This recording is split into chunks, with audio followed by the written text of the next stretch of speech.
marche, oui. Bertrand Vaux, présent. Julien Farama, Lynn Pajot, Frédéric Staub, Anne Mermet, bravo Christophe, oui. Christine Simoulin, François Cochet, Dominique Godillère, Jean-Paul Pain, Françoise Chenavas, absente. René Varin, Anne Lefron, Ingrid Reynaud, Bruno Lambet, Ania Martins, Laurent Comte, Gérard Collin, Isabelle Udry, Stéphane Bon, Laurence Fonrouge-Tardieu, Prisca Gardin, Jean-Bernard Piochot absent, représenté comme pouvoir à Gérard Collin, Sébastien Barbet, Gaël Saint-Hilary, Marjorie Doudet, Teddy Carry, Dominique Hédard, pouvoir Jean-Paul Melien, Jean-Paul Melien. Voilà. Merci, Christophe. Alors, rapidement, je vous propose d'approuver le compte-rendu de la dernière séance que vous avez reçu par message électronique. Y a-t-il des questions ou des remarques? Pas de questions, pas de remarques. Est-ce que quelqu'un souhaite ne pas l'approuver ou s'abstenir? Alors, il est approuvé à l'unanimité, je vous remercie. Rapidement, compte rendu des décisions importantes depuis le dernier conseil municipal. Oh, bah Christophe, tu peux rester là, tu as pas mal de délibérations, ça t'évitera de bouger. Vous avez dans vos pochettes normalement les relevés de décision, hein, donc vous voyez qu'il y a quelques commandes de plus de 4 000 €. En particulier, vous trouvez du concassé pour le chantier d'agrandissement du centre technique municipal. Alors, juste pour vous dire rapidement que c'est la préparation du chantier pour la création d'une aire de lavage pour nos véhicules et pour des entrepôts pour le bois, par exemple, pour relancer la chaufferie bois du palais de justice. Vous avez dans les marchés attribués un gros marché qui est le marché voirie à la société Eurovia. C'est un marché qui est pluriannuel pour 3 ans reconductible. Vous avez une indemnité de rupture de marché de 843 € pour relations urbaines pour la réalisation des places Carnot et Pierre Morsheim, puisque le projet a été revu, donc on a relancé une consultation. Ensuite, vous avez les actes d'urbanisme. Vous avez, dans les actes d'urbanisme, je vous cite quand même l'exercice du droit de préemption urbaine qu'on a fait valoir auprès de Maître Perra à Tournu pour un terrain 1385 route de Baraban.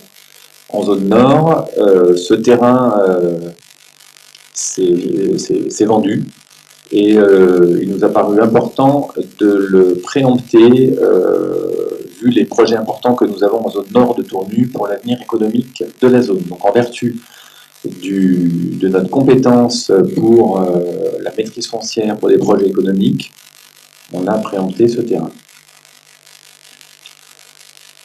Ensuite, vous avez la liste des autorisations d'occupation du domaine public à titre précaire que nous avons accordées.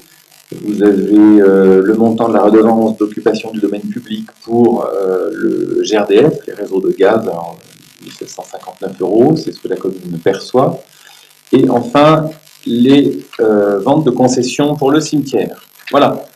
Alors, nous allons passer au premier point de l'ordre du jour, qui est la présentation du fameux SCOT dont je vous parlais tout à l'heure. Alors, la collectivité qui est en charge de l'élaboration du SCOT, c'est le PETR, le pôle d'équilibre territorial et rural du Mâconnais-Tournujois, qui rassemble 4 communautés de communes. La nôtre, bien entendu, celle de Cluny, le Clunisois, celle de Mâcon, Mâcon Agglomération, la MBA, et la 4e, c'est Saint-Cyr-Merboitier, c'est la communauté de communes, c'est la plus petite des 4 qui regroupe toutes les communes autour de Matour. Alors ce SCOT, il a démarré en même temps qu'on a démarré notre révision du PLUI et la communauté de communes en 2017. Entre 2017 et 2020, les élus que nous étions ont dressé le diagnostic de territoire préalable à l'élaboration du SCOT. Et puis ensuite, on a fait une pause en vertu des élections municipales, puisque Ce sont les conseils municipaux qui envoient des élus communautaires. Alors pour les communes de notre taille, il y a directement une élection communautaire. Ensuite, les conseils communautaires élisent des représentants au PETR. Et ce sont ces représentants qui ont en charge l'élaboration du SCOT. Alors, c'est le cabinet Urbican qui a la charge, qui est notre prestataire de service pour la rédaction, l'élaboration de ce SCOT. C'est un cabinet qui vous dit quelque chose, puisqu'il nous accompagne aussi sur l'élaboration du PLUI, ce qui est un avantage pour nous. Alors, c'est le hasard, bien entendu. Enfin, c'est le hasard. Urbican a été les meilleurs à la fois pour répondre au marché sur le PLUI et celui sur le SCOT. C'est une chance, c'est plutôt un avantage pour nous, parce que, vous le savez, je vous l'ai déjà dit, une fois que le SCOT sera validé, sera entériné au sein du PETR, il s'imposera aux communautés de communes. C'est-à-dire que notre PLUI, c'est un document d'urbanisme qui devra être en conformité avec le SCOT dans les 2 ans après l'arrêt du SCOT par le PETR. Alors, bien sûr, Urbican, qui a à la fois qui s'occupe du PLUI, qui s'occupe du SCOT, on est très vigilant avec eux pour que notre projet de PLUI soit d'ores et déjà compatible avec le SCOT. Alors, est-ce qu'il le sera à 100% ou à 99, quelque chose et qu'on ait des petites modifications à faire? Ça, je ne peux pas encore vous le dire parce que je ne suis pas devin et je ne sais pas ce que sera le SCOT quand il sera voté. Vraisemblablement, il sera voté après notre PLUI. Mais en tout cas, on travaille de concert avec le PETR, avec la communauté de communes, pour ne pas avoir à refaire en profondeur notre PLUI qu'on va voter, je pense, en 2022. Voilà. Alors que le SCOT, ce sera plutôt pour 2023-2024. Alors, il est difficile à ce stade d'arrêter une date, puisqu'on est vraiment à la phase de réflexion et de concertation avec les élus, mais également avec des représentants de la société civile et du tissu économique de notre territoire.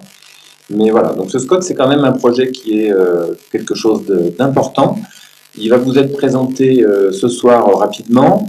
Vous verrez qu'il est construit sous trois axes principaux. C'est ces 3 axes qui vont vous être présentés.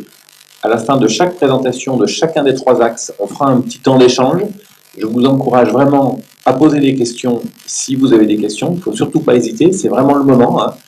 Et je vous encourage aussi à faire vos remarques sur chacune des thématiques qui seront abordées.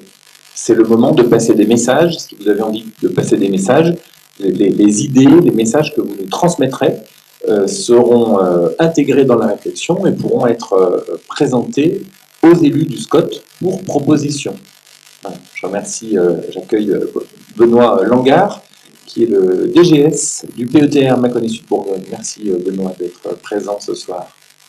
Alors, au niveau du PETR, on a fait le choix que dans le mode d'élaboration du SCOT, le cabinet Urbican passe voir chaque conseil municipal. Alors, il y en a combien sur le PETR? Ah, pardon. Bon, alors vous nous expliquerez ça. Donc, il ne passe pas dans chaque conseil municipal, il passe uniquement dans les pôles de centralité. D'accord. Et sinon, après, les concertations se font au sein des conseils communautaires. Non. Ah, donc il y a bien une concertation dans chaque conseil municipal, mais la présentation par Urbican n'a lieu que dans les pôles de centralité. Voilà, c'est plus clair. Il me semblait bien qu'il y avait une concertation qui était dans chaque conseil municipal. Ok, donc nous on a la chance d'avoir Urbican avec nous, et donc on vous remercie d'être là. Voilà, j'ai assez parlé, je vous passe un micro, et donc je compte sur vous, hein, les élus de Tournus, pour transmettre votre point de vue, vos idées géniales, pour qu'on puisse incrémenter, enrichir ce projet de schéma de cohérence territoriale à l'échelon de 4 communautés de communes, ce qui est quand même vraiment important. C'est un bassin de vie qui est large, et on a des choses très intéressantes à faire ensemble. On a vraiment une cohérence en termes de construction du territoire, donc c'est ce qu'on va voir tout de suite. Ok, bonsoir à toutes et à tous. L'idée, c'est vraiment de répondre à vos questions finalement sur ce projet de SCOT. On va présenter à la fois un peu ce que c'est que le SCOT et puis des premières lignes directrices du projet, vraiment pour que vous puissiez réagir et poser vos questions finalement sur qu'est-ce que c'est que cet outil et qu'est-ce qu'il y a dedans. L'idée, c'était vraiment de vous donner une vision un peu claire de ça. Donc le SCOT, en 2 mots, il y a des choses qui ont déjà été dites aussi par Monsieur le maire. C'est un projet de territoire donc, qui est élaboré et porté par les élus. Donc, on parlait de ce fameux PETR, le pôle d'équilibre territorial et rural. Donc, ça reste des élus, des communautés qui se regroupent finalement pour construire un projet. C'est un document d'urbanisme, le SCOT, au même titre que le PLUI. Donc, le but du SCOT, c'est de fixer des lignes directrices pour l'aménagement à un horizon qui est un peu plus lointain que celui du PLUI, parce qu'on raisonne facilement sur 15-20 ans. Donc là, on a une réflexion 2040. Donc l'idée, c'est vraiment d'imaginer comment l'aménagement du territoire va évoluer à l'horizon 2040, et donc d'en tirer un projet, de se dire ce qu'on veut pour 2040, et de fixer les règles du jeu qui après s'imposeront dans chacune des communautés, via les PLU et les PLU intercommunaux. Donc c'est un document qu'il faut effectivement pas prendre à la légère, parce que c'est quand même un document réglementaire, au même titre que le PLUI qui va définir des règles, ici on construit, ici on ne peut pas construire. Le SCOT, lui, il fixe plutôt des règles générales que les PLUI devront respecter. Donc une des grosses différences par rapport au PLUI, c'est que le SCOT, il ne va pas aller à la parcelle. Il ne va pas dire cette parcelle-là est constructible et celle-là, elle l'est pas. Ça, c'est le rôle du PLU intercommunal.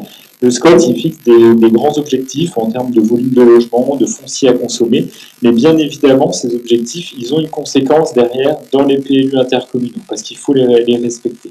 Et on a cet emboîtement d'échelle, alors vous avez le petit schéma en bas à droite, qui est important à saisir. Quand on met document d'urbanisme, c'est les PLU, les PLUI, les cartes communales. Donc le SCOT, il s'impose au document d'urbanisme. Et dans un SCOT, vous devez aussi respecter un certain nombre d'autres documents. On vous a mis là le SRADET, donc le schéma régional d'aménagement, de développement durable et d'égalité des territoires, qui est un terme un petit peu long, mais ce fameux SRADET, en gros, c'est le schéma régional d'aménagement, on va dire comme ça, qui s'impose, lui, au SCOT et au PLUI. Donc dans ce SCOT, en fait, on doit à la fois définir les règles du jeu communes sur 4 EPCI, sur le Mâconnais-Sud-Bourgogne, et puis prendre en compte à la fois ce qui se passe au niveau régional et ce qui se passe au niveau local, parce qu'on sait, vous êtes en train de faire un PLUI, et donc l'idée, c'est pas de jouer au jeu de quilles avec un SCOT qui soit complètement à l'opposé. Voilà. Donc voilà un petit peu la logique, alors en sachant que le SCOT, mine de rien, doit aussi correspondre à la vision des 4 communautés.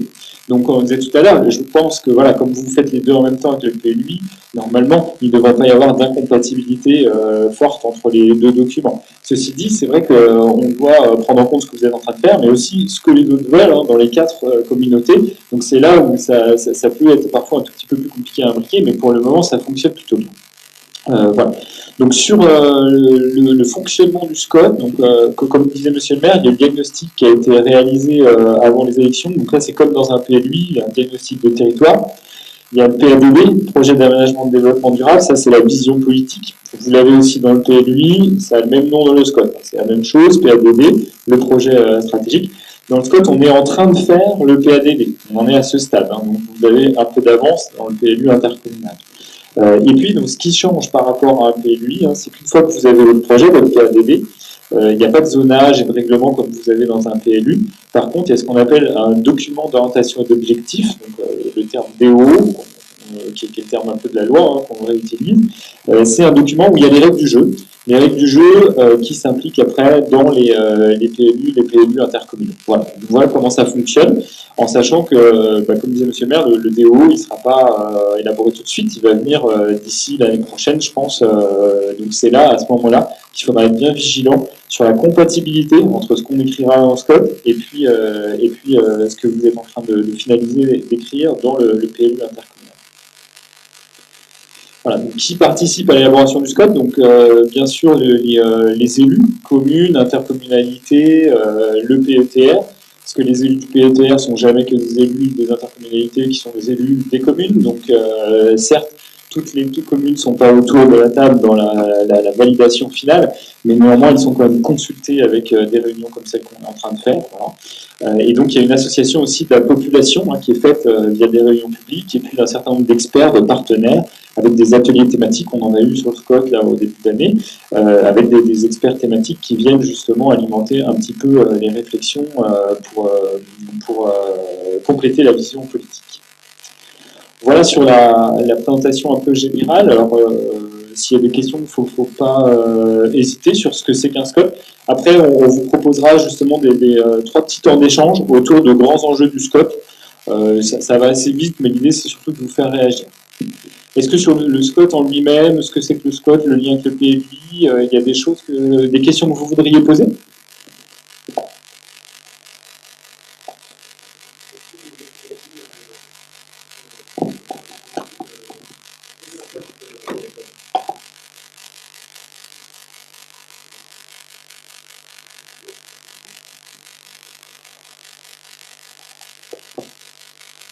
Ouais, comme vous l'avez dit, donc on a un point d'avance sur le niveau du PLUI par rapport au SCOT. Et on peut terminer le PLUI avant que le SCOT ne se termine ou il faut attendre? Alors, il n'y a rien qui vous empêche de terminer le PLUI avant que le SCOT se termine, hein. En fait, la seule petite complexité, on va dire, quand même, il y en a plusieurs. La première, c'est qu'effectivement, il ne faut pas que le SCOT arrive juste derrière et que vous ne soyez pas compatible, parce que sinon, ce serait dommage parce que ça remet en cause votre projet, mais vous seriez obligé de réviser le PLU intercommunal.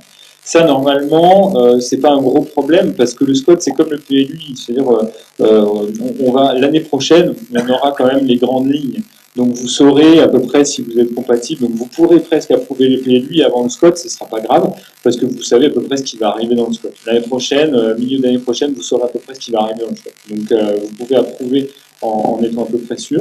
Après, il y a des petites subtilités juridiques quand même qui rentrent en jeu aussi. C'est-à-dire que si vous approuvez le PLUI avant le SCOT, vous devez respecter un rapport de compatibilité direct avec le schéma régional d'aménagement. Donc ça peut vous occasionner quelques problèmes un petit peu en plus, parce qu'en fait, le SCOT fait tampon par rapport au schéma régional. C'est-à-dire qu'une fois que le SCOT respecte le schéma régional, vous, votre PLUI, vous respectez le SCOT, mais vous n'avez plus de rapport juridique direct avec le SRADEM. Donc ça peut être une petite complexité, notamment sur la réduction de la consommation foncière. Voilà. Donc ça, c'est un détail. Et puis d'autres détails, vous avez aussi, par exemple, sur le volet commercial, le SCOT, c'est lui qui va fixer les règles du jeu sur l'accueil des surfaces commerciales sur le territoire. Et tant qu'il n'y a pas de SCOT approuvé, vous devez le faire dans le PLUI. Donc je crois que c'est en cours, vous avez déjà des réflexions qui ont eu lieu, mais il y a des petites subtilités comme ça qui font que si vous approuvez avant, vous aurez un peu plus de choses à justifier et à faire vis-à-vis du SRADET et vis-à-vis du commerce en particulier. Mais c'est pas impossible.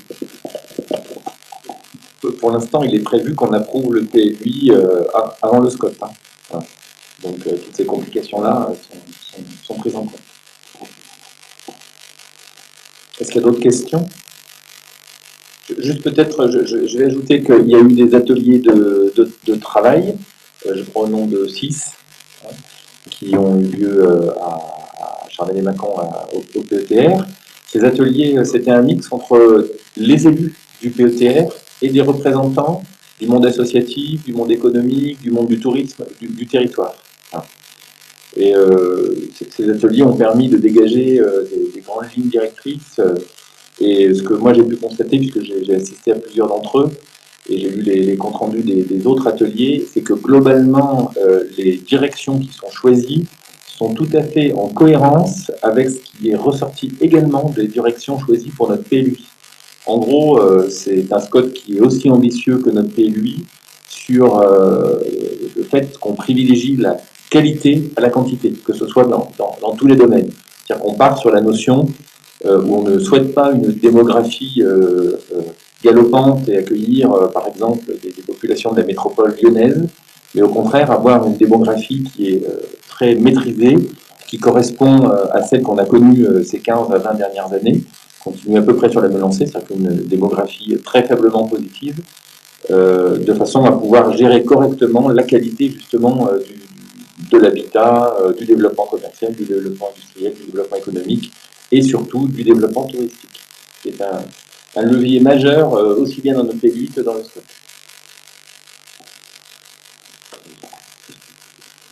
Tout à fait. Alors, je vais reprendre un peu la présentation. On voulait faire un focus, parce que le SCOT, on parle de beaucoup de choses, hein, mais on voulait faire un focus sur 3 points importants. La question des équilibres du développement entre les différents secteurs et du territoire, la question de la valorisation des atouts économiques et enfin la question de l'environnement, du cadre de vie. Sur les équilibres, alors c'est vrai que forcément, équilibrer le développement du territoire, ça reste quand même un sujet important du SCOT, comme c'est un sujet important du PLU intercommunal. Aujourd'hui, les grands constats du diagnostic, c'est qu'on a quand même des villes qui sont assez fragilisées démographiquement, C'est vrai en particulier pour Mâcon et Tournu, ça l'est un peu moins pour la ville de Cluny. Mais c'est voilà, une réalité, là on remonte à 99, donc sur les 20 dernières années, on va dire, il y a quand même cette tendance avec des villes qui concentrent les emplois et services et qui vont perdre de la population au profit des villages qui sont autour. Donc l'habitat se développe plutôt en périphérie. Donc ça a plusieurs impacts. D'une part, effectivement, ça va consommer des espaces à une école, des espaces naturels. Or, on sait qu'il faut arrêter d'en consommer. Et puis, ça va aussi avoir des impacts en termes de mobilité. Un des grands constats dans le SCOT qui a fait beaucoup réagir, je pense, c'est on dit il faut arrêter de faire autant de kilomètres en voiture, avec la pollution, effectivement les impacts sur l'environnement, sur les budgets des ménages. Et en fait, le nombre de kilomètres qui est fait chaque jour en voiture sur le territoire, il continue d'augmenter. Il continue d'augmenter depuis 20 ans et ça continue comme ça. On a beau essayer effectivement de faire des modes alternatifs, les gens vont quand même habiter de plus en plus loin de leur travail et donc font de plus en plus de kilomètres. Donc ça, c'est quand même une question qui est centrale dans le SCOT. Donc comment on équilibre les choses et comment on répond aux besoins en logement aussi, parce que forcément, dire on veut tout mettre effectivement dans les villes, c'est une bonne chose, de remettre du logement dans les villes, mais il faut réussir à faire du logement de qualité. Donc là aussi, encore une fois, c'est une question. En prenant en compte des besoins, il y a le vieillissement de la population, les ménages qui sont plus petits, le locatif qui est quand même de plus en plus demandé si on compare par rapport à il y a 10 ou 15 ans. Donc tout ça, c'est à intégrer pour justement réussir à produire une offre de logement qui réponde aux besoins des habitants, sans forcément trop éloigner les habitants des services et des emplois. Donc les questions qui se posent dans le SCOT, on pourra y revenir pour avoir ce premier temps d'échange. Comment on diversifie l'offre de logement sur le territoire? À quel point on peut la diversifier? Où est-ce qu'on fait du logement diversifié? Où est-ce qu'il faut construire en priorité? Est-ce que c'est effectivement construire dans les villages, construire dans les villes? Comment on équilibre les deux? Comment on renforce aussi l'attractivité des centres-bourgs, des centres-villes? Alors, le centre-ville de Tournu, où il y a un projet de revitalisation, donc tout ça, ça va aussi dans le même sens et c'est quand même une grosse question. Comment on limite les besoins en déplacement? Je disais, un constat qui est quand même qui questionne. Quand même, voilà, je vous mets les petits chiffres, 80% des déplacements domicile-travail aujourd'hui, c'est en voiture sur le territoire du Mâconnais-Sud-Bourgogne. C'est quand même sensiblement plus qu'à l'échelle nationale. Après, à l'échelle nationale, c'est vrai qu'il y a l'Île-de-France avec des fortes densités, il y a plus de transports en commun, on le sait, mais ça reste quand même 4 déplacements sur 5 qui se font en voiture individuelle. Et puis, comment on imagine de nouvelles solutions de mobilité pour répondre à ça? Alors, on reviendra sur les questions. Je vais vous donner quelques diapos de qu'est-ce qui est envisagé dans le SCOT. Pour le moment, là, c'est du document de travail, mais les réflexions, à l'horizon 2040, comme disait monsieur le maire, on est sur une croissance, un objectif de croissance démographique qui est assez proportionné. On ne veut pas avoir une croissance galopante, ce qui pourrait être possible, notamment avec la pression de Lyon. Peut-être toute la partie sud du Mâconnais-Tournusois, par exemple, est quand même sous forte pression.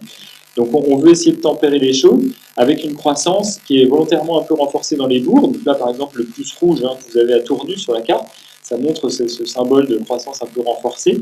Et puis dans les villages, à l'échelle du Mâconnais-Sud-Bourgogne, on est vraiment sur une croissance un peu plus modérée, mais en essayant d'avoir une petite croissance un peu partout, y compris dans le Tournusois, dans le Clunisois, les secteurs jaunes, que vous voyez, qui sont les secteurs aujourd'hui les moins dynamiques. Je ne rentre pas dans le détail, mais on pourra y revenir. Et donc, ce que fait le SCOT par rapport à ça, c'est qu'il va fixer des objectifs de production de logement. Quand je disais il y a un rapport direct sur le PLUI, c'est pas neutre, parce qu'en fait, on a effectivement un besoin en logement qui est estimé dans le SCOT et qui demain s'imposera dans les PLU intercommunaux. En particulier, sur Tournu, le SCOT prévoirait un peu plus de 500 logements à produire sur une période je crois qu'on est sur 18 ans, donc 2040, on fait 2022-2040. Un peu plus de 500 logements à produire sur la ville de Tournu. Et ensuite, sur les villages, il n'y a pas des objectifs village par village, c'est des groupes, si vous voulez, de villages. Après, quand on ira petit à petit dans le SCOT, on viendra préciser les choses, mais pour le moment, c'est des volumes de logements qui sont un peu mutualisés sur les villages. Voilà. Et l'idée en termes de construction, vous voyez le petit tableau là, si on regarde, là c'est par communauté. Sur le Mâconnais-Tournusois, par exemple, l'idée c'est de conforter la tendance de production de logements avec une production qui est à peu près celle que vous faites ces dernières années. Et enfin, avant de revenir aux questions sur ces équilibres, sur la question des mobilités, le SCOT affiche quelques objectifs forts qui sont en cours de réflexion. Déjà, structurer le développement aussi autour de l'axe du Val-de-Saône, forcément. On a aujourd'hui des pôles de service, les gares, donc il y a la possibilité de faire des déplacements un peu différents par rapport à la voiture individuelle. favoriser à la fois le covoiturage, l'usage des gares sur les villes, et le fait de remettre des logements dans les villes, ça va dans le sens aussi de redévelopper l'usage de la gare. C'est ce que vous voyez à droite sur tout l'axe Tournu-Mâcon-Lyon, en fait. Et puis dans l'arrière-pays, on va dire, avoir des systèmes plutôt de rabattement vers des pôles ruraux comme Luni, par exemple.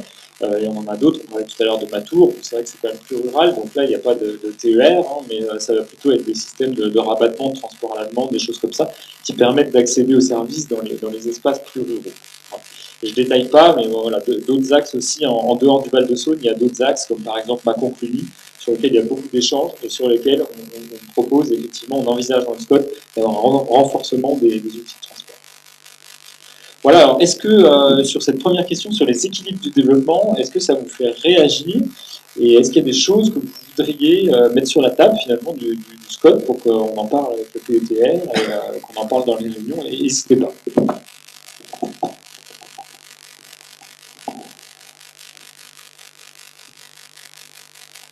Alors, je pense que c'est Gaëlle Saint-Hilary qui a demandé la parole la première. Oui, bonjour. J'avais une question concernant les mobilités, en fait, parce que on sait que c'est pas la compétence des communautés de communes, enfin, ça pourrait l'être, mais ça ne l'est pas, et c'est la compétence de la région. Alors, est-ce qu'il y a des discussions avec la région, voire avec le niveau national, pour être TGV, par exemple? Parce que ça peut avoir un impact quand même sur le SCOT.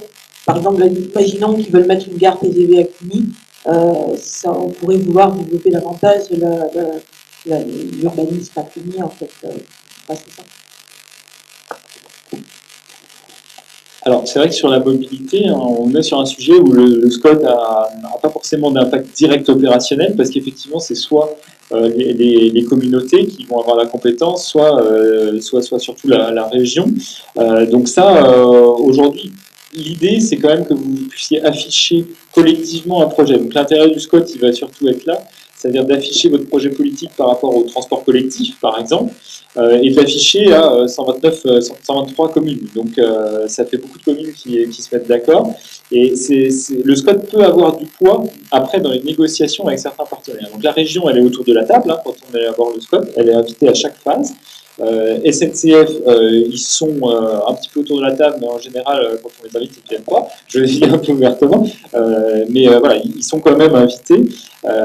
C'est plus dur sur les TGV, il faut être honnête, on a très peu de marge de manœuvre. Après, sur la question, par exemple, des réseaux régionaux, quand tu as un territoire à 125 ou 130 communes qui va se mettre d'accord sur un projet de mobilité et qui va dire la priorité c'est ça, nécessairement, ça peut quand même faire écho sur l'organisation des politiques des partenaires. Oui, je voudrais... Oui, Benoît, allez-y.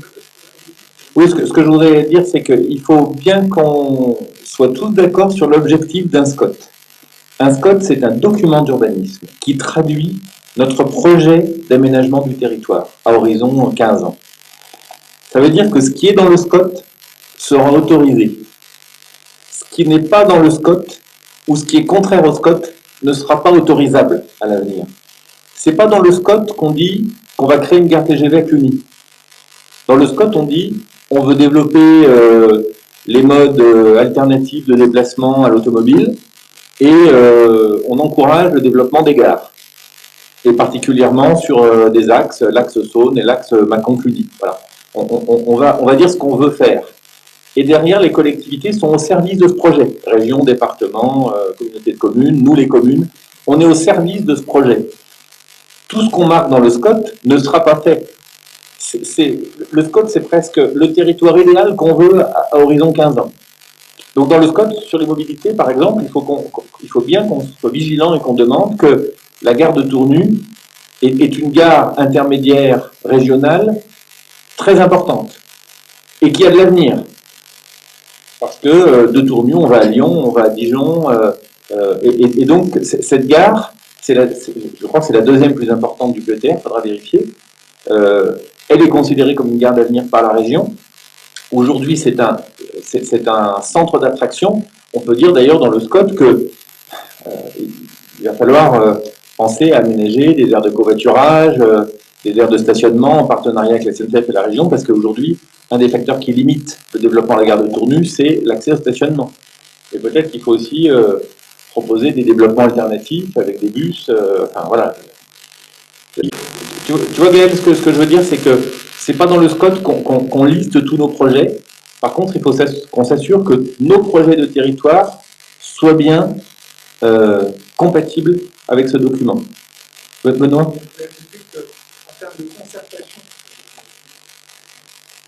En termes de concertation, évidemment, c'est la région qui a la compétence mobilité, alors avec la question du COPCOM qui pouvait prendre dans la société. Et de fait, il y a des discussions au niveau des bassins de mobilité. Alors vous appartenez à un des deux bassins de mobilité qui correspondent à notre territoire, qui comprennent la Comcom Saint-Germain-Boîtier, la Comcom du Clunisois et la Comcom du Mâconnais-Clunisois. Et la région associe le PETR, il y a une réunion encore récemment, associe le PETR aux discussions sur les bassins de mobilité. Donc là, ça permet d'avoir des échanges d'informations, effectivement, savoir où on en est, quels sont les projets des uns et des autres. C'est la vocation de ces lieux de discussion.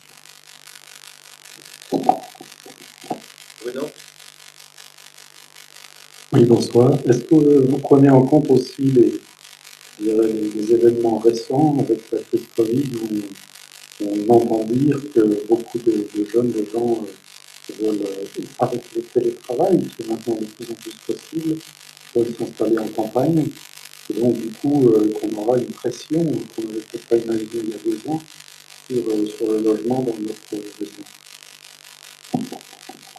Alors c'est sûr que c'est une question qui est compliquée parce qu'on n'a pas beaucoup de recul sur la situation. Ce qui est certain, et ça a été exprimé pas mal par les élus et dans tous les territoires d'ailleurs, c'est qu'on sent effectivement cette pression qui est déjà là, en particulier dans les villages où il y a des demandes d'acquisition immobilière qui sont un peu multipliées sur l'année qui vient de passer. Après, c'est comment on gère ça. Et effectivement, est-ce qu'on en fait... Il y a possibilité d'en faire une opportunité aussi, par exemple, pour rénover le patrimoine, parce que l'attractivité rurale, je pense qu'elle va nécessairement évoluer. Vous avez d'une part les modes de vie qui vont faire en sorte que les gens vont vouloir aller un peu plus à la campagne. Et quand je dis à la campagne, on prend un Lyonnais, par exemple, il peut très bien décider de venir à Tourny, parce que pour lui, il va à la campagne. Donc voilà, il faut aussi... c'est pas que les villages qui peuvent en bénéficier de ça. Et le numérique, bien sûr, qui va être déployé d'ici 2023-2024, va aussi pas mal changer la donne. Ça va lever des verrous. Donc ça laisse des opportunités pour des secteurs qui sont historiquement un peu moins dynamiques, comme le secteur d'ailleurs de Tournu et des communes autour. On est un peu entre Châlons et Mâcon dans un secteur un peu moins dynamique démographiquement.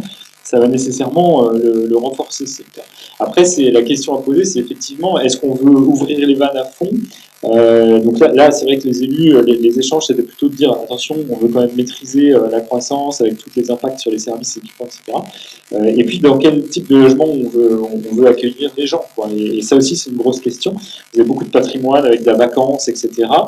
Et donc une des pistes de réflexion, c'est de dire oui, on peut accueillir sur ces gens qui veulent venir vivre à la campagne, mais essayons effectivement de le faire dans un cadre de qualité et quitte à en profiter pour réhabiliter un peu nos patrimoines. En sachant qu'il y a eu pas mal de débats, honnêtement, dans les ateliers du SCOT sur cette question, parce qu'il y a une question lourde derrière, c'est la question un peu de l'impact sur le marché immobilier, parce qu'on sait qu'aujourd'hui, cette pression, elle peut faire en sorte que les prix vont monter aussi. Et donc ça, c'est quelque chose à intégrer. Et après, c'est compliqué de se dire, face à cette pression, on va construire plein de logements pas chers, parce que le problème, c'est que le logement pas cher, souvent, c'est pas forcément très beau, ça consomme de l'espace, et donc ça c'est pas forcément ce qu'on veut non plus. Donc il y a un équilibre à trouver entre les deux, et sans doute que là-dessus, la question de diversifier le logement, elle va être importante, parce que, par exemple, le locatif, qui est un produit qui est difficile à sortir aujourd'hui, en particulier dans les villages, mais même avec les bailleurs, c'est pas toujours évident de sortir du logement locatif, c'est sans doute une piste de réflexion pour éviter que cette pression elle se transforme en complexité pour les gens qui veulent trouver un logement, par exemple. Je ne réponds pas à toute la question, mais pour vous dire quand même qu'on sent arriver ces problématiques-là de manière très très forte. Alors peut-être pour compléter pour Tournu, on est considéré donc comme pôle d'équilibre secondaire, c'est-à-dire que Mâcon est le pôle principal, et ensuite Cluny et Tournu sont les deux pôles secondaires du SCOT. À ce titre, il a été décidé dans les lignes directives majeures que les pôles principaux de notre territoire doivent revoir un afflux de population. C'est-à-dire que démographiquement, hein, Cluny doit être en croissance légèrement positive, Tournu est en croissance légèrement négative et Mâcon est en croissance négative, enfin décroissance de population depuis de nombreuses années maintenant, un peu comme à Tournu, mais en pire. Et donc, un des objectifs affichés du SCOT, qui existe aussi dans notre PADD du PLUI, c'est de redynamiser démographiquement ces pôles de centralité qui ont été dévitalisés ces 50 dernières années, hein, depuis 1975 à peu près. Donc à Tournu, on doit reproduire, remettre sur le marché environ 300 logements sur les 15 prochaines années. Donc cet objectif, on le retrouve aussi bien dans notre PADD, du PLUI, que dans le SCOT. C'est-à-dire que les Lyonnais ou les Parisiens qui veulent venir habiter sur notre région, pour l'instant, il y a un afflux massif, on ne sait pas s'il sera durable, hein, tout le monde se pose bien sûr la question, mais si c'était une vraie tendance, une fuite des tissus, des métropoles en direction de nos territoires, on essaiera de proposer des logements dans les pôles principaux, que sont Mâcon, Cluny, Tourny. Bon, c'est un peu simpliste hein, ce que je dis, hein, voilà, mais l'objectif c'est de remettre sur le marché des logements qui ont été abandonnés ces 50 dernières années dans ces pôles urbains et semi-urbains. Donc on est content de les voir arriver quand même. Hein. Ça est rempli, ces logements. Et la question justement de l'équilibre en ville-village, elle est aussi centrale, parce que si aussi il y a eu des difficultés, je pense, à être attractif en logement à la ville de Tourny, c'est aussi parce qu'il y avait du logement, il y avait beaucoup d'offres sur les villages autour, et pas cher, pour des questions fiscales, pour des questions de terrain qui sont facilement accessibles. Et donc, le SCOT, c'est aussi ça, c'est de se dire non, on ne veut pas forcément cet équilibre-là, on veut quelque chose de plus équilibré, mais ça veut dire que du coup, on va offrir peut-être moins dans les villages autour de Tournu pour justement faire en sorte de rendre le marché immobilier de Tournu plus attractif. Donc il y a cet équilibre-là, et c'est un peu le bâton et la carotte, j'ai envie de dire. C'est-à-dire que d'un côté, il faut réglementer l'équilibre, on est obligé d'en passer par là, parce que sinon, les communes qui font du terrain à 5 € le mètre carré, et c'est impossible de suivre. Et puis d'un autre côté, il faut aussi l'opérationnel, la revitalisation, ce que vous êtes en train de faire, parce qu'il ne suffit pas de décréter et les gens doivent venir plutôt à Tournu. Il faut aussi derrière mettre en place tout le chantier lourd que vous êtes en train de mener pour que le logement soit davantage attractif dans le centre-ville. Et les autres critères à prendre en compte aussi de façon très importante, c'est tout ce qui est service à la personne, service public, l'assainissement, l'accès à l'eau potable, les écoles, tous les services publics que vous connaissez. Aujourd'hui, c'est important de mettre de la population là où il y a déjà des services, ça coûte moins cher à la collectivité que implanter de la population où il n'y a pas ces services, où ils sont saturés. Hein, vous prenez un centre-bourg de 250 habitants à 15 km de Mâcon ou de Tourny, qui est saturé en assainissement, qui est saturé sur les réseaux, qui est saturé sur la voirie, qui n'a pas d'école, ou qui a un regroupement scolaire saturé. Si on continue à y apporter des habitants, c'est aussi des coûts pour le contribuable, des coûts pour l'extension des réseaux, pour l'agrandissement des écoles, alors que tous ces services existent déjà dans les pôles de centralité. Voilà.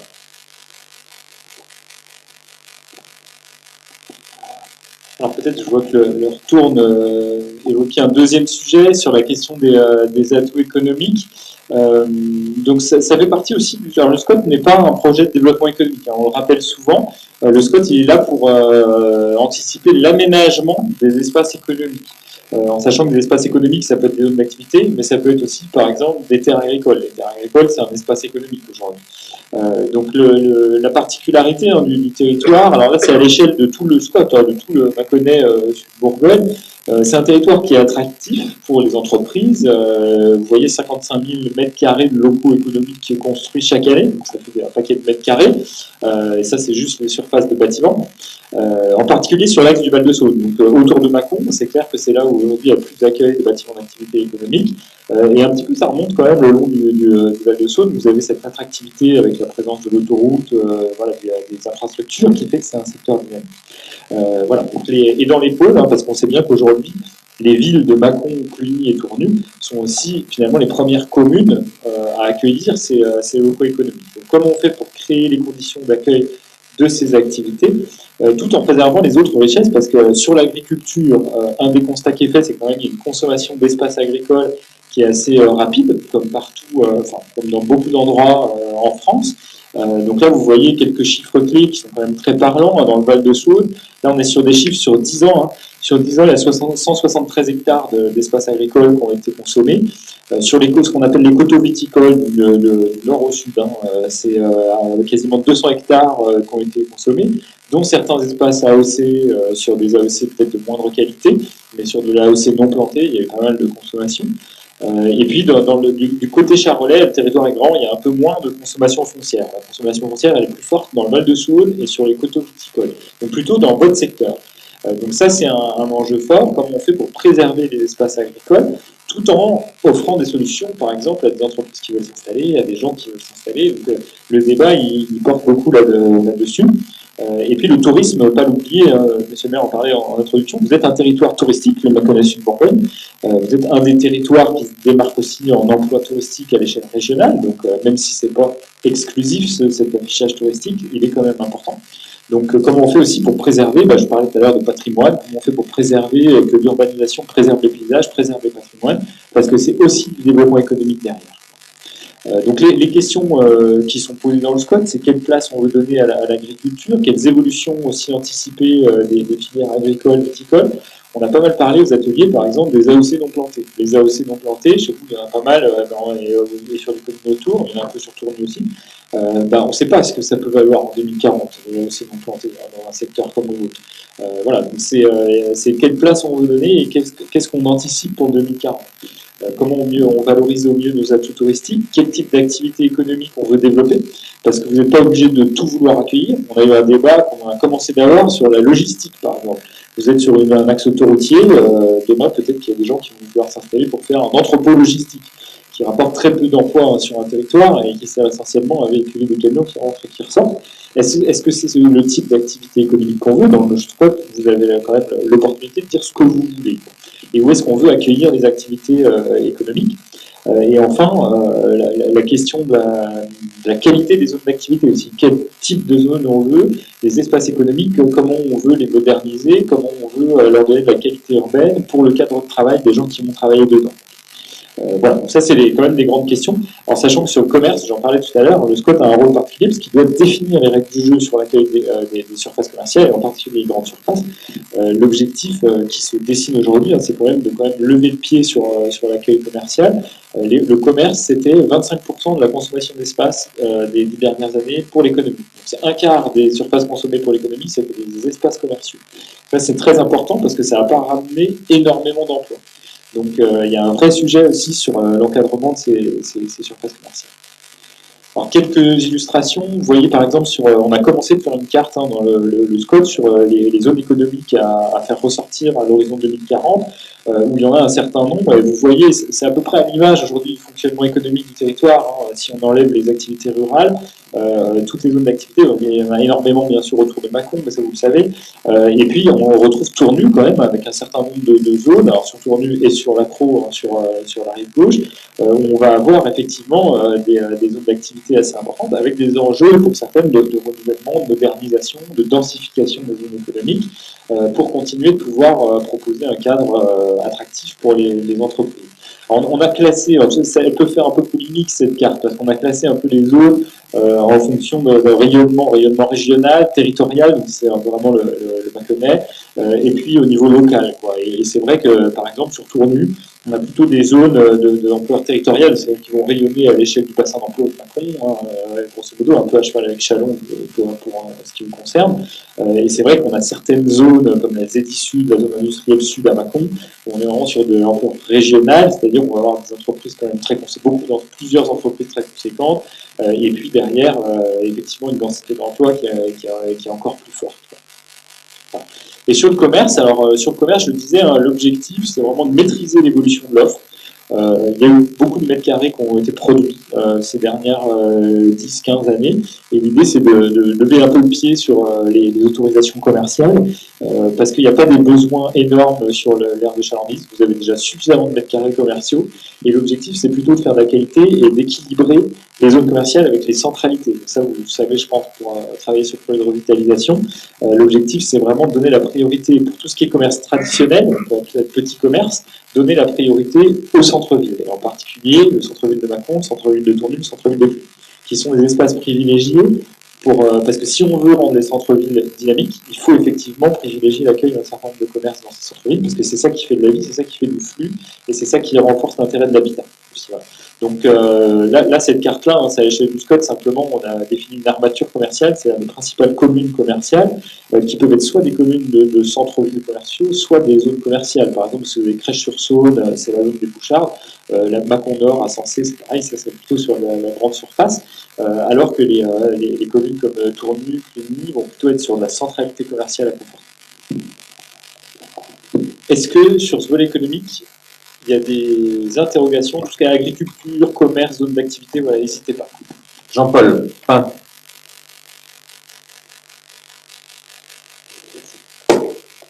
Bonsoir. Ma question est sur l'agriculture. On voit émerger un certain nombre de questions, celle de la sécurité alimentaire, celle de la relocalisation des productions agricoles et industrielles, mais je vais de côté, celle de la développement de la démocratisation de l'accès à une alimentation de qualité. Donc, toute question qui renvoie à la fois et au développement économique et à qui a été dit comme l'axe majeur du SCOT, qui est la qualité de vie des habitants. Donc, comment est-ce que ces questions-là sont prises en compte dans le SCOT, sachant qu'on entend surtout beaucoup parler, ce qui se comprend aussi, de viticulture, le poids du secteur. Mais il n'y a pas que l'agriculture dans l'agriculture.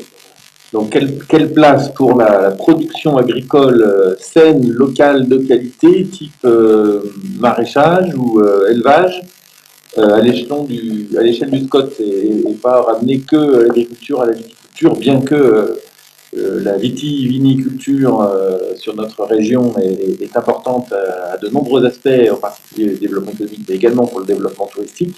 Et donc, quelle place aux autres techniques, aux autres types d'exploitation agricole? Alors, sur l'alimentation locale et le développement des filières courtes en particulier, il y aura des objectifs affichés dans le SCOT parce que ça a été largement exprimé dans les ateliers. Il y a vraiment un souhait qui a été exprimé effectivement d'aller vers ça, d'aller vers le renforcement. Comment ça se traduit? Parce que c'est vrai que le SCOT, il va pas faire le projet de développement de l'alimentation locale. Ça, il y a d'autres outils qui existent en parallèle. On va afficher des objectifs dans le SCOT. Par contre, on va essayer de les traduire en termes d'aménagement, parce qu'on est dans un document d'urbanisme. Et là, on rentre dans des questions, par exemple, de peut-être protéger davantage les terres qui sont favorables pour la diversification, pour accueillir, par exemple, du maraîchage. Comment on peut protéger ces espaces-là, en particulier dans les espaces périurbains, c'est-à-dire ceux qui sont plus proches des grandes villes.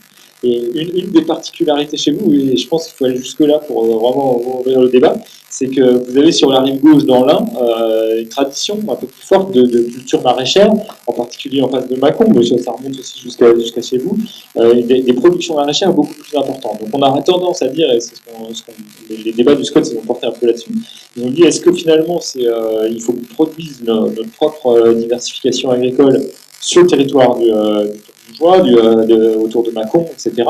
Ou alors est-ce qu'on laisse ça à la rive gauche? C'est une vraie question parce que ça pourrait avoir du sens aussi. Alors la complexité, c'est que la rive gauche, ils ne sont pas forcément dans une logique de filière courte. Certes, ils font du maraîchage, mais de ce que j'en ai compris, c'est quand même du maraîchage qui est aujourd'hui en filière longue, c'est-à-dire que c'est orienté sur les filières à l'export, et ils ne sont pas du tout dans une logique de dire on met à disposition notre maraîchage pour l'alimentation locale. C'est pas l'approche qu'ils ont. Donc la question, elle reste valable, de se dire oui, peut-être qu'il y a des espaces à identifier qu'on veut protéger pour faire justement cette diversification. Et ça sera une des clés d'entrée. Après, vous avez d'autres clés d'entrée dans le SCOT, par exemple sur les équipements pour la transformation. Le Grissois a mené pas mal de réflexions au niveau de la Comcom. Ils ont développé des ateliers de transformation de légumes, par exemple. Donc ça, c'est le genre de choses qu'il faut prévoir dans le SCOT pour se dire, voilà, on va être facilitateur pour permettre des projets comme ça qui nécessitent des bâtiments, des aménagements, parfois à l'écart des villes, parce que c'est vrai que parfois c'est des structures qu'on implante dans des zones d'activité, ou là c'était fait par exemple sur la ferme expérimentale de Jalony, qui est un site plutôt à l'écart de Cluny. Donc voilà, toutes ces réflexions-là il faut les traduire en matière d'aménagement. Le SCOT ne va pas faire le projet vraiment voilà, de mise en lien des agriculteurs pour qu'ils diversifient leur production avec les cantines scolaires. Non, ça, on va le faire.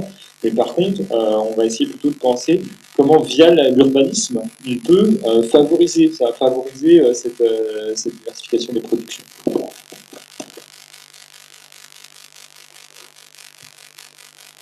Tu souhaites rebondir, Jean-Paul, ou pas? Non? Pas hésiter, hein. Je sais que la question a été abordée en particulier par Céline Braillon lors des ateliers, donc c'est voilà, une question qui a été abordée. Mais alors on n'est pas un territoire où la culture du maraîchage, alors il y a un petit peu de production de fruits entre Mâcon et Tournu, mais c'est vrai qu'on n'est pas dans un territoire où il y a une énorme culture sur le maraîchage et des choses comme ça. Donc ce sujet n'est pas facile à répondre. Il faudrait identifier des zones qui se prêtent à ça, mais c'est pas parce qu'on les identifie qu'on va les transformer en terres de maraîchage. Peut-être, c'est vrai qu'aujourd'hui, si on pense maraîchage, forcément, on a tout de suite l'œil qui va un peu sur le Val-de-Saône, parce qu'on sait que c'est là où on a des espaces qui peuvent être potentiellement favorables. Après, il y a la réalité, c'est que dans chaque secteur, on peut trouver des parcelles favorables. Donc, il n'y a pas de règle unique, c'est pas que dans le Val-de-Saône. Le Val-de-Saône, globalement, peut être un peu plus favorable, mais des parcelles favorables, on peut en trouver partout. Et je rebondis sur l'arboriculture, parce que c'est vrai qu'en ce moment, le PETR accompagne aussi un atelier de réflexion, un atelier des territoires avec l'État sur l'évolution de l'agriculture en lien avec le changement climatique, et remonter en particulier le fait que l'arboriculture peut très bien être quelque chose qui demain arrive plus fortement sur le territoire, et en particulier sur les coteaux. Donc, bien sûr, je pense que le vin ne va pas disparaître demain, mais il y a un équilibre qui peut se trouver, et potentiellement, l'arboriculture va redevenir peut-être d'autant plus intéressante avec le changement climatique sur les terrasses du Val-de-Saône et sur les coteaux. Donc ça, c'est une vraie question de prospective, parce que je pense qu'elle n'est pas du tout anticipée, et demain, il peut y avoir un sujet, quoi, finalement, au-delà du maraîchage. Jean-Paul, l'autre Jean-Paul. Le lien.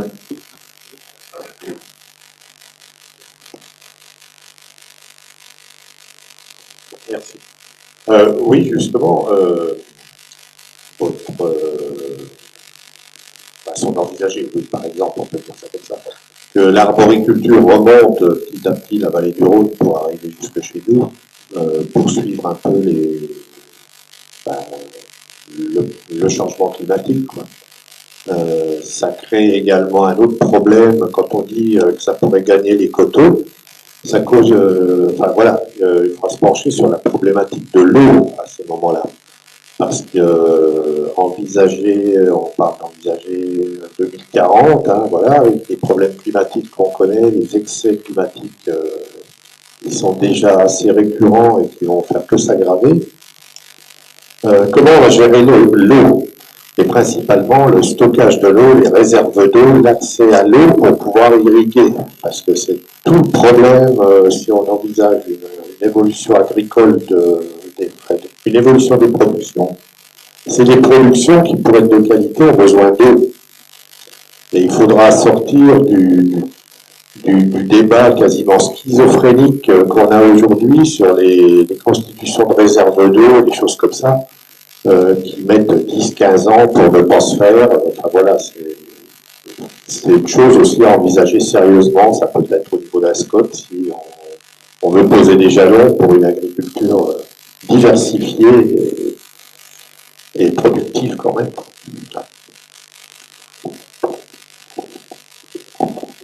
Alors effectivement, c'est une grande question, cette question de l'eau, parce que elle est au centre aussi des réflexions en cours au niveau du PETR sur ces fameux changements climatiques et l'impact sur l'agriculture.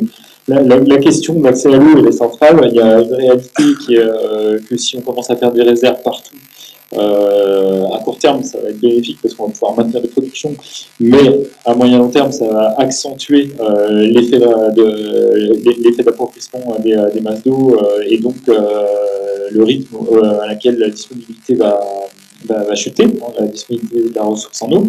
Donc c'est pas forcément une solution de faire des réserves d'eau partout. La question c'est plutôt effectivement, à un moment, à mon avis, il y aura un choix à faire sur quelle culture on veut justement permettre pour telle et telle raison, et à qui on va justement donner les moyens d'avoir de l'eau, quoi, parce que on risque d'en arriver là. On risque d'en arriver là. Et si on prend des questions, voilà, je dis, là c'est presque un peu un début personnel, mais quand on va effectivement sur les filières d'élevage, par exemple, hein, où aujourd'hui il y a de fortes demandes pour faire des retenues d'eau, on se dit est-ce que c'est vraiment la solution? On sait qu'on a des filières d'élevage qui déjà consomment énormément d'eau. Si en plus on commence à faire des retenues partout, et en plus on est aussi sur les hauteurs, donc ça veut dire que l'eau elle va pas arriver en bas, hein, parce qu'on va la retenir en haut dans les parties charolaises. Là, c'est des questions qui sont compliquées. Après, se dire, on réserve quand même un peu d'eau pour faire de l'alimentation locale et des choses qui sont au bénéfice des populations, voilà. Il y a deux poids, deux mesures, je pense. C'est pour ça que c'est si compliqué, cette question d'eau. On ne va pas faire tout le débat autour de ça, évidemment. Mais par exemple, pour les problématiques des réserves d'eau dans le Charolais, souvent, c'est des aspirations tout à fait légitimes d'éleveurs qui, bon, encaissent des sécheresses tous les ans maintenant. Ça fait la 5e l'année dernière. Et en général, leur besoin en eau, c'est pour assurer une autonomie alimentaire, finalement, de leurs élevages, c'est-à-dire sans être obligés d'acheter à l'extérieur et pouvoir produire sur place, quoi. Et quand on voit les quantités d'eau qui tombent, quand même, quand je vois que depuis le début du mois de mai, là, on a eu quand même 14 000 mètres cubes d'eau à l'hectare qui sont tombés, si on en capte un tout petit peu pour en avoir plus tard, je pense pas que ce soit un drame quand même, et que ça empêche la saute de couler.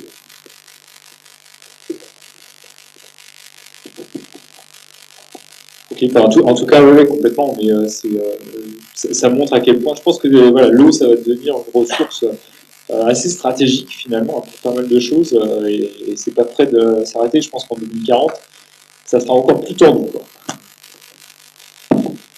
Enfin, on ne peut pas dire que retenir l'eau, Jean-Paul, c'est la solution miracle à tout, hein, puisqu'il y a beaucoup de parties dans le monde où ils retiennent l'eau maintenant de façon très importante, et ils ont arrêté des fleuves entiers qui étaient bien plus gros que la Saône. Donc, à un moment donné, se poser la question de comment on utilise l'eau qui nous tombe du ciel, c'est peut-être la seule valable pour arriver à s'en sortir en conservant de l'eau parce qu'elle est vitale pour nous, mais en laissant partir aussi parce qu'elle est vitale aussi en aval, que ce soit la vallée de la Saône, la vallée du Rhône ou même la mer Méditerranée qui trouve son équilibre. Voilà. Tu vas au Texas, tu as des fleuves qui sont très très connus et qui, voilà, le fleuve Colorado, il s'arrête de couler à la fin de l'été, hein, et en Asie centrale, on assèche des mers parce que les fleuves s'arrêtent de couler parce qu'on les retient pour produire du bétail ou d'autres productions. Donc voilà, la question est vraiment très complexe. Et le seul fait de retenir ce qui nous tombe dessus pour produire en local n'est pas une réponse suffisante. Elle l'a prouvé ailleurs dans le monde. Voilà. Mais je ne suis pas sûr que ce soit ce soir qu'on résolve le problème de la question de l'eau. J'aimerais bien. Non, c'est pas le SCOT. C'est pas le SCOT non plus qui répondra à ces questions. Ceci dit, sur l'eau, le SCOT, il va surtout s'intéresser aux habitations, en fait. Et il va surtout demander, hein, mais ça vous le faites déjà dans les PLU, hein, d'être bien vigilant à adapter capacité d'alimentation en eau potable avec la croissance démographique. Et peut-être d'ailleurs que tout le schéma qu'on met en place dans le SCOT, où on dit qu'il faut ramener les habitants sur les villes, bah, ça va peut-être poser des questions justement de réseau, d'équipement pour répondre à ça. Est-ce qu'il y a d'autres questions sur ces questions?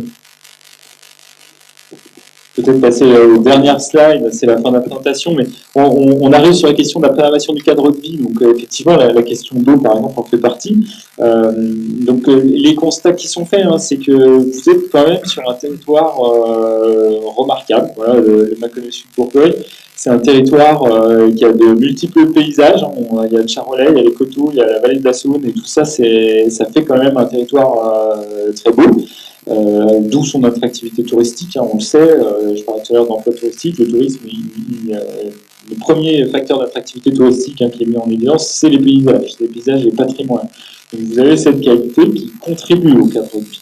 Vous avez aussi en parallèle quand même quelques questions sur le cadre de vie. Donc il y a la question de l'érosion de la biodiversité, bien sûr, parce qu'on sait qu'aujourd'hui les milieux naturels sont quand même de plus en plus fragilisés, en partie par l'urbanisation, en partie par d'autres pratiques. Et donc, c'est une condition du cadre de vie à 2040. Et puis, à côté de ça, vous avez aussi l'énergie. On sait que je le parlais tout à l'heure des déplacements. Le coût de l'énergie augmente. Alors, il a tendance des fois à augmenter un peu en diminuer au fil des politiques et des crises successives. Ceci dit, on sait bien qu'on est sur la pente où ça va continuer d'être quand même problématique, ces coûts de l'énergie. Pour les ménages et pour l'environnement, parce que toute la consommation d'énergie qu'on a en se déplaçant en voiture, tout ça, c'est un coût aussi pour l'environnement. Donc, comment on pense finalement un cadre de vie à la fois préservé sur le côté environnemental, paysager, et puis un cadre de vie qui soit favorable aussi sur le coût que ça coûte finalement d'habiter chez vous en termes d'énergie, en termes de temps de déplacement, ces choses-là. Alors, les premières orientations, là c'est juste quelques slides pour vous montrer. On a des orientations de préservation de la qualité de la paysage qui ont été posées dans le SCOT. Alors, en particulier, vous voyez, tout ce qui est un peu rouge, c'est les secteurs sur lesquels il y a un peu plus de pression de l'urbanisation sur les paysages. On sait qu'aujourd'hui, les gros enjeux, ils sont autour de Mâcon. Toutes les entrées de villes de Mâcon, où on a des zones d'activité, zones commerciales, où on a une qualité paysagère qui est clairement dénaturée par rapport à la Roche de Soultré qui est juste à côté. Voilà. Donc ça, c'est le cliché classique quand on arrive par l'entrée sud de Mâcon.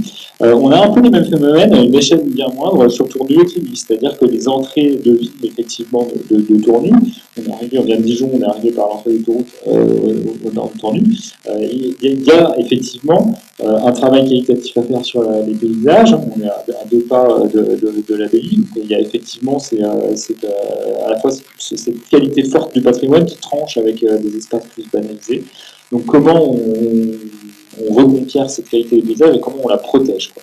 Et tout le Val de Saône est un peu concerné. On a mis l'axe de l'ex-RN6, qui est un axe quand même un peu sous pression en termes de qualité paysagère. Si on compare avec d'autres secteurs, il n'y a quasiment pas de pression. Si vous partez dans le Charolais, autour de la butte de Sion, derrière Cluny, il y a des points où effectivement la pression paysagère, on ne peut pas en parler sur le côté urbain. Voilà, et donc sur l'adaptation au changement climatique, on avait fait une petite diapo pour simplement dire que c'est un problème du SCOT. On doit, et vous devez aussi dans le PLUI, parler de ces questions de changement climatique, parce que ça pose beaucoup de questions de protection, protéger les terres agricoles, protéger les zones humides, les réservoirs de biodiversité, tout ça c'est s'adapter au changement climatique, c'est lutter contre le changement climatique. On sait qu'à chaque fois qu'on artificialise des espaces agricoles, on fait un pas de plus dans le changement climatique, parce que tout ça, ça crée effectivement des problèmes de ruissellement, des problèmes d'îlots de chaleur, etc. Donc, préserver les espaces naturels et agricoles. Et puis, c'est végétaliser aussi l'intérieur des villes. C'est des choses dont on parlera dans le SCOT, comme on ramène des îlots de fraîcheur dans les villes, comme on ramène de la végétalisation pour justement s'adapter à des températures qui évoluent. Et tout ça, ça fait écho aussi à des problématiques de qualité de l'air, parce qu'avec l'augmentation des températures, les nappes de pollution, effectivement, les excès de pollution, souvent, c'est quand il fait très chaud. Donc, on va avoir de plus en plus ces problématiques.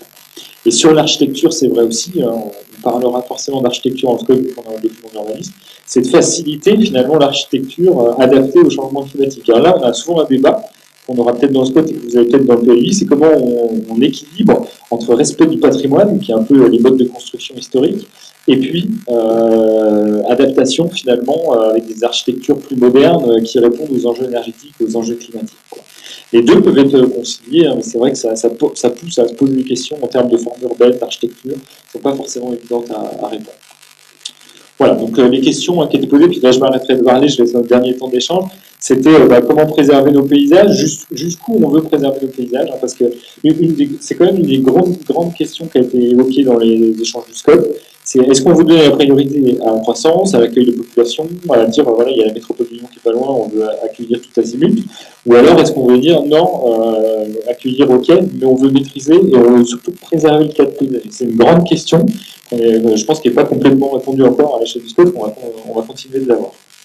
Comment on préserve les espaces naturels, comment on réduit les consommations d'énergie, ça j'en ai parlé, et puis, alors voilà, ça vient un peu ce dont on parlait tout à l'heure, comment on développe aussi l'économie circulaire et la consommation locale, c'est vrai pour l'agriculture, mais c'est vrai aussi pour l'énergie. Une des questions qui n'est pas encore résolue, c'est quelle place on donne aux énergies renouvelables sur le territoire, on en parlera dans le code, parce que c'est vrai qu'on consomme, mais produire de l'énergie locale, c'est un enjeu au même titre que produire de l'alimentation locale. Voilà, je m'arrête là et je vous laisse peut-être ce dernier temps d'échange pour évoquer ces questions du cadre de vie, des paysages, l'environnement, de l'énergie.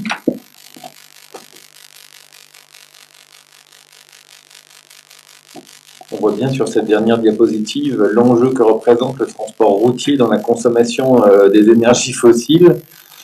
Nous qui sommes un territoire où l'un des plus grands axes routiers d'Europe passe, on doit être sensible à cette question et l'enjeu est considérable sur le réchauffement climatique de trouver des modes de transport alternatifs pour les marchandises. Je crois que voilà, c'est quand même très parlant, c'est plus que l'industrie. Des questions? Aucune question? C'est que tout va bien ou que vous êtes endormi? Ah! Je vois pas qui est-ce par contre. C'est Sébastien? Ah, c'est Prisca. Prisca. Bonsoir. Vous parliez tout à l'heure donc de recentrer la population sur certains secteurs et sur les villes, des services, avec, si j'ai bien compris, un risque quand même de voir augmenter les loyers, les coûts en fait, du logement. Et du coup, ma question, elle était plus autour de la répartition en fait, des catégories socio-professionnelles sur le territoire. Est-ce qu'il n'y a pas un risque que voilà, certaines villes deviennent inaccessibles pour les personnes les moins fortunées, que ces personnes soient du coup, sur des territoires plus éloignés et avec des problèmes de mobilité?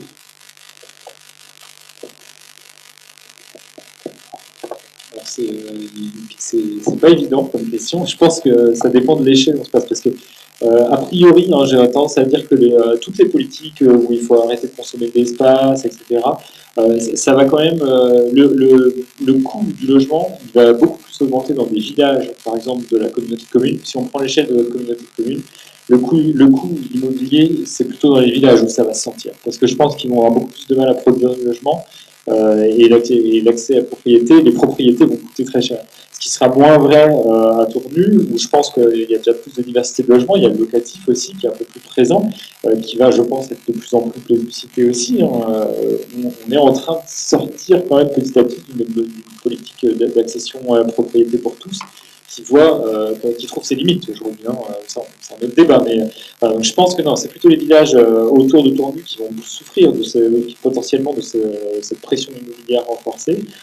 Après, il y a un autre phénomène, mais là, c'est carrément à une autre échelle, où effectivement, il y a quand même un risque, effectivement, qu'il y ait certaines personnes qui aillent habituer d'autant plus loin pour pouvoir être quand même dans un village et qui n'ont peut-être pas envie de venir en ville. Donc ça, par contre, c'est une autre problématique, parce que ça veut dire qu'on perpétuerait un peu le problème actuel, c'est-à-dire qu'on envoie les gens de plus en plus loin parce que c'est pas cher, ils vont accéder à la propriété plus loin parce que c'est pas cher, puis après, ils se rendent compte que ça coûte très cher parce qu'il faut qu'ils se déplacent. Donc, un des risques, c'est celui-là. Ça peut être effectivement le fait qu'il y ait des gens qui aillent chercher le logement encore plus loin, peut-être dans le Lisois ou autour de Salernay-sur-Guy, par exemple, la vallée du Grison, par exemple, qui est quand même un peu plus éloignée. Voilà. C'est là-dessus où il faut être vigilant, et c'est là-dessus aussi où, justement, c'est important que les règles du jeu soient les mêmes pour les autres autour de chez vous, et en particulier sur le Pays Lisois. Parce que si le Pays Lisois n'ouvre pas les vannes non plus, on n'aura pas ce phénomène, effectivement, de logement. Après, vous avez un risque, on n'a pas parlé trop ce soir, c'est l'équilibre droite-gauche aussi, où on sait que ça peut être un des phénomènes, c'est-à-dire suivant les décisions que vous allez prendre en rive droite et les décisions qui se prennent en rive gauche, effectivement, ça peut créer des déséquilibres et donc des gens qui vont peut-être être tentés d'aller en rive gauche, qui est déjà un secteur où l'immobilier est moins cher aujourd'hui. On voit que c'est complexe, ces questions. Après, sur Tournu, l'immobilier est encore vraiment pas cher. Et on a de la marge, le secteur est encore détendu, et puis on a de nombreux logements sociaux qui sont aussi détendus, c'est-à-dire avec un taux de vacances qui est parfois important sur certaines zones.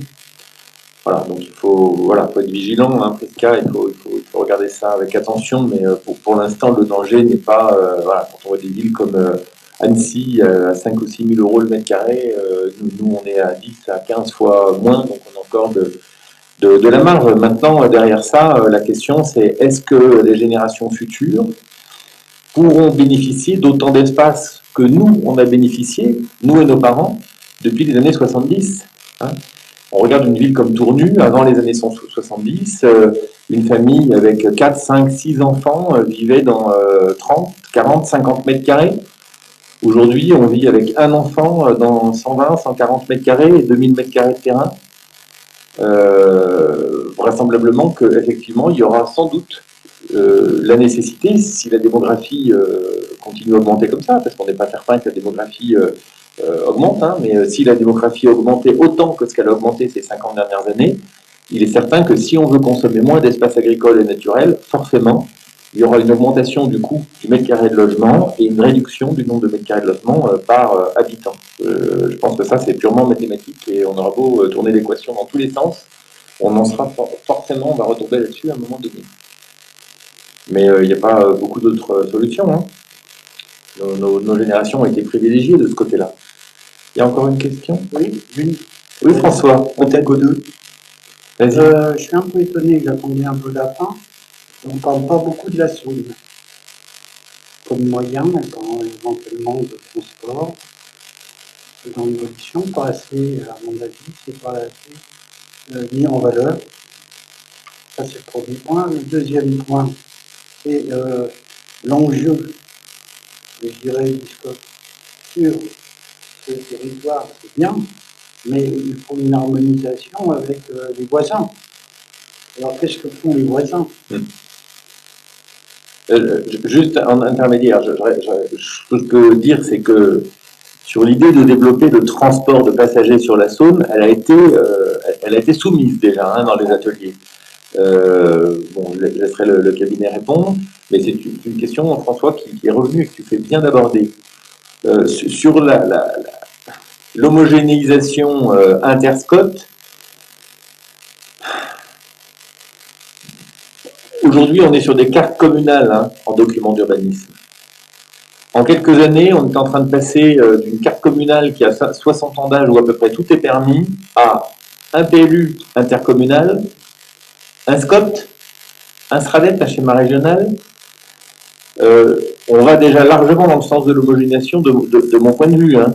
Alors, est-ce qu'il faut une cartographie qui régisse la France entière? Parce que de proche en proche, de toute façon, on va se retrouver au niveau des frontières à un moment donné. Je ne sais pas s'il faut nationaliser, parce qu'il y a quand même une volonté de déconcentration dans les règlements d'urbanisme. Alors, forcément, dès qu'on est sur un territoire limité, on a le problème des franges qui se posent.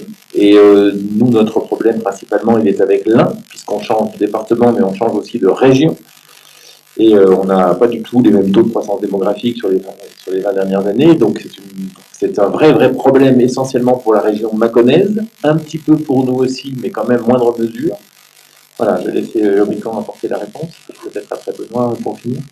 En fait, sur les cours d'eau, vous avez complètement raison. Je pense que voilà, ça a été dit aux ateliers. Et, le fait de valoriser les cours d'eau et la Saône en premier lieu, mais pas uniquement d'ailleurs, c'est quelque chose qui a été affirmé. Alors plutôt sous l'angle paysager urbain que sous l'angle des mobilités. Ça a été quand même affirmé et je pense que vous avez quand même, c'est un atout majeur. Il y a toute la Piazzona qui est en train de se terminer, on va pas parler, mais sur les aménagements touristiques, la connexion du Val de Saône, ça va être quelque chose, parce que demain, ça va connecter à Lyon et après vous avez la Via Rona qui nous emmène à Marseille. Et aujourd'hui, la Via Rona, il faut voir ce que ça représente en économie. Alors après, c'est pas la même région, mais n'empêche qu'eux, ils ont terminé l'aménagement de la Via Rona il y a quelques années, et c'est quand même une dynamique formidable sur tout ce qui est cyclotourisme. Donc ça, c'est quelque chose qui va arriver, je pense. Donc c'est prévu de l'inscrire dans le scope. Après, sur les mobilités avec l'eau, déjà, il y a le transport de marchandises. Ça reste quand même une question très importante. D'autant qu'à Mâcon, voilà, il y a comme tout un travail avec Aproport et avec la SNCF. Justement, il y a eu la connexion entre le port et la gare de Mâcon, avec des trains qui peuvent partir aujourd'hui du port de Mâcon et partir vers l'ouest de la France. Donc ça se développe. Je pense que sur le transport, voilà, il y a aussi, vous êtes un peu dépendant quand même d'orientation nationale. C'est-à-dire qu'aujourd'hui, le transport routier reste quand même très compétitif économiquement pour des raisons économiques. Hein. Bon, après ça changera peut-être probablement en 2040, on sera peut-être fait dans le même état d'esprit. Après, sur les déplacements de personnes, ça a été évoqué effectivement sur la Saône. C'est plus compliqué aujourd'hui. C'est-à-dire qu'il y a Là où ça a été testé, sur le Rhône, avec du Rhône entre Lyon et Vienne, il y a eu des choses qui ont été testées, mais qui ne fonctionnent pas très bien pour des questions de temps et des questions de coût de gestion. Donc voilà, c'est la photographie aujourd'hui. Après, on ne sait pas ce que ça peut donner. Aujourd'hui, ça reste très peu compétitif pour quelqu'un qui veut aller faire ses courses ou qui veut aller travailler à Macon, par exemple, d'utiliser la Saône. Mais pour le tourisme, pour le transport touristique, alors c'est vrai que c'est aussi un sujet important. Et puis le transport de marchandises, c'est déjà une réalité. Et c'est des choses qui vont sans doute amener à gagner en consommateur puissant. Il y aura vraisemblablement quand même un passage détaillé sur la Saône, hein, qui est un élément naturel structurant majeur de notre territoire, hein, aussi bien en termes de paysage que de protection de l'eau, que de transport de marchandises et que de développement touristique. Je pense qu'effectivement, il faut qu'on ait, je ne sais pas si c'est un chapitre ou des rappels, mais il faut qu'on ait à un moment donné, qu'on attire l'attention sur la Saône. Je pense que c'est important. C'est une question qui revient souvent. Merci François. Je veux juste rajouter sur la deuxième partie de la question, c'est-à-dire sur les liens avec les territoires voisins. Bon, premièrement, quand on fait de la concertation avec ce qu'on appelle les partenaires publics associés, il y a forcément un territoire voisin qui sont toujours invités, donc au moins un dialogue à ce niveau-là. Et puis de fait, sur la rive gauche de la Saône, c'est un voisin particulier parce qu'en réalité, il devrait faire partie de notre bassin de vie. Enfin, c'est comme ça que ça fonctionne au quotidien, je veux dire. Et de fait, il y a des interactions fortes et des conséquences fortes des décisions d'un côté et de l'autre de la Saône. Donc là, alors, on aurait voulu faire un travail plus approfondi en commun, mais on a quand même, fixé des étapes avec des dialogues plus particuliers avec les élus de l'autre côté de la Saône. On échange, au moins on sait où en sont les uns et les autres, quelles sont les options qui sont prises, il y a des discussions. On a aussi la chance d'avoir le même bureau d'études des deux côtés de la Saône, donc ça se facilite les choses. Et puis dernier point, c'est vrai qu'il y a un risque de déséquilibre, on disait, parce que les règles ne sont pas les mêmes, et puis c'est pas la même région, donc les schémas régionaux ne sont pas les mêmes. J'avoue que là, je compte un peu sur les services de l'État qui, eux, ont ce rôle de mise en cohérence en dépassant les frontières administratives pour travailler sur le sujet. On vient de recevoir, pour vous dire, les notes d'enjeu de l'État. Enfin, je pense que vous avez eu la même chose pour le pays. La note d'enjeu de l'État sur le SCOT, et ils ont traité ça à l'échelle des deux SCOT, donc le nôtre et celui de Brest-Val-de-Saône sur la rive gauche. Donc je pense que là, ça risque d'être encore approfondi.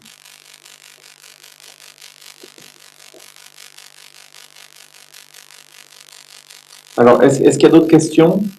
S'il n'y a pas d'autres questions... Ah oui, René, on va prendre encore peut-être une dernière question. J'ai l'impression que c'est la dernière, et puis après on laissera Benoît conclure. Oui, moi j'avais une question concernant l'énergie. On n'a pas beaucoup détaillé.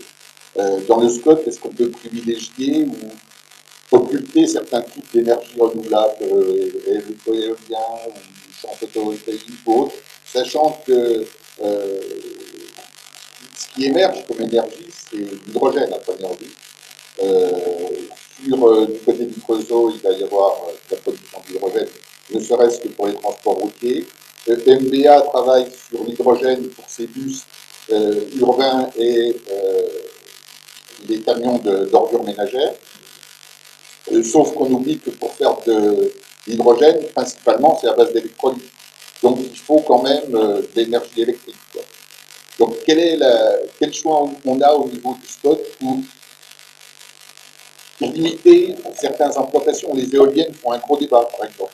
Est-ce qu'au niveau d'un SCOT, on peut privilégier des zones ou limiter des zones sur ce type d'implantation?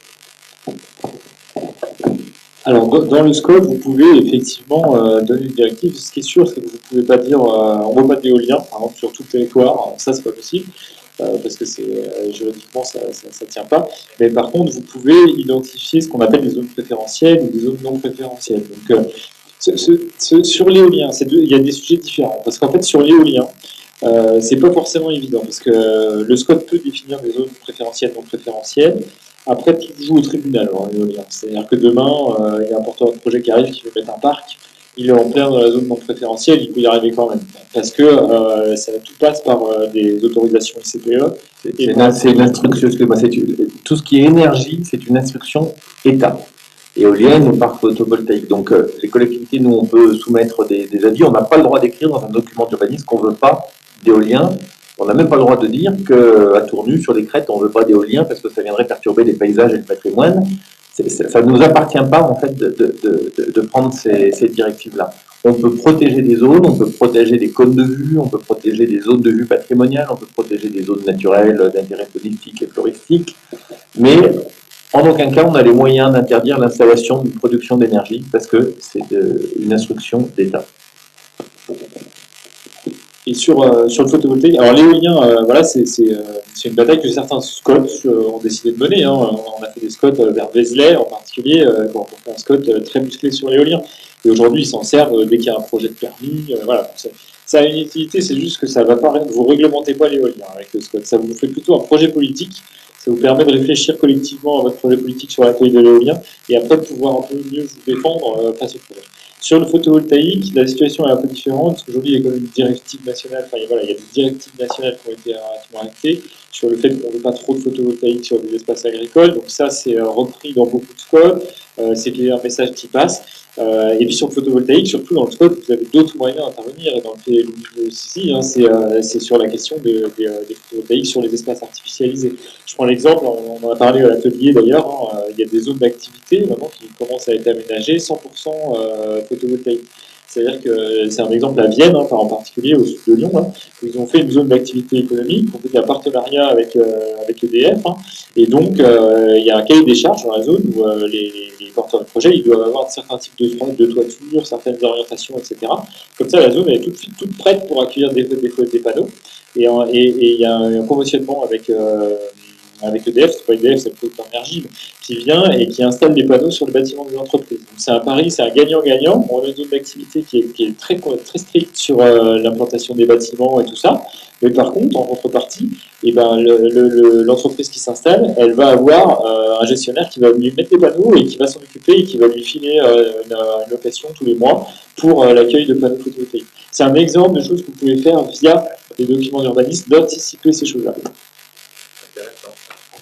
Très intéressant. S'il n'y a pas d'autres questions, je ne vois pas d'autres doigts qui se lèvent, on va peut-être... Alors, juste pour vous dire, je vais donner la parole à Benoît Langard pour qu'il conclue. Si des questions vous venez après la réunion ou si des suggestions que vous auriez envie de faire, de nous faire parvenir, vous n'hésitez pas d'abord à aller sur le site du PETR, où vous avez les documents d'élaboration du SCOT qui sont régulièrement mis en ligne et mis à jour. Ah pardon, Benoît, vous voulez dire ça. Je sens que je... Excusez-moi. Allez, alors, je vous laisse la parole. Je conclure. Donc, merci, monsieur le maire, de nous avoir invités. Alors, de fait, c'est très important qu'il y ait une concertation en amont de l'élaboration du SCOT. Hein, on a encore le temps, hein, on vise mi-2023 pour la fin de la mise en œuvre vraiment du document. Donc, d'ici là, voilà, il faut qu'il y ait le maximum de participation, alors en particulier des conseils municipaux. On a 1500 conseils municipaux dans nos 121 communes, donc c'est vraiment les forces vives, j'allais dire, du débat démocratique. Il faut que voilà, chacun d'entre vous comprenne bien ce que c'est ce SCOT. J'espère que ce soir vous aurez progressé de ce point de vue-là et que vous puissiez participer dans les réflexions sur les différentes thématiques. Avec un SCOT, c'est quelque chose, comme son nom l'indique, cohérence, on traite de beaucoup de thématiques et sur des échelles de territoire assez vastes. Donc ça, c'est important. Et de fait, comme commençait à le dire M. Vaux, donc pour que, au-delà de la discussion de ce soir et au-delà d'autres réunions qu'on pourra organiser, vous pouvez donc retrouver tous nos documents sur le site internet et vous pouvez vous exprimer aussi directement sur le site. On a une page où on peut écrire. Voilà.